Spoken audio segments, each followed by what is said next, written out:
Another pasyalan na naman ang napuntahan namin dito sa Cavite ang i-share ko sa inyo for today's video. Pabata, matanda, o kahit isip bata, siguradong mag-e-enjoy kapag pumasyal kayo dito. Parang walang katapusang holiday season ang mararamdaman mo kapag pumasyal kayo dito dahil tignan nyo naman kung gaano kaganda yung mga decoration at tema ng pasyalang ito. Swak ito sa buong pamilya for family bonding, barkada trip, o kahit jowa date, pwedeng-pwede yan. At dito nga kami pumunta sa The Gingerbread House PH. Isa itong pasyalan dito sa Cavite na ang tema ay candy theme at gingerbread inspired in structure ang mga design dito sa loob. Meron sila ditong basic entrance fee na 200 pesos sa adults at kids at libre naman kapag 2 feet below yung bata at 160 pesos naman kapag sa senior at PWD. Meron sila mga in-offer dito ng mga special packages na kung saan pwede nyong puntahan at meron kayong mga ibang mga activities na magagawa dito sa loob ng The Gingerbread House. Pero for today's video, sa basic entrance muna tayo guys ang may share ko sa inyo.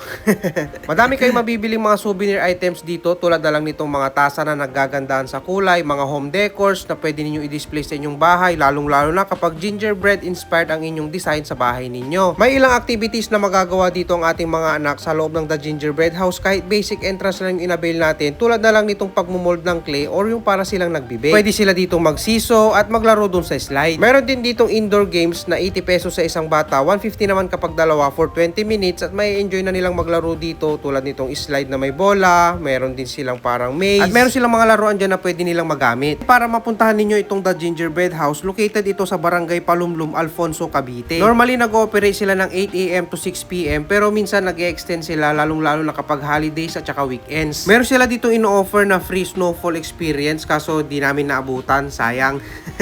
Pero okay lang yun guys dahil nasulit naman talaga namin yung entrance namin dito dahil na-amaze kami at sobrang ganda talaga ng mga design at decoration dito sa loob ng The Gingerbread House. Alam nyo yung experience at pakiramdam na parang it's magical.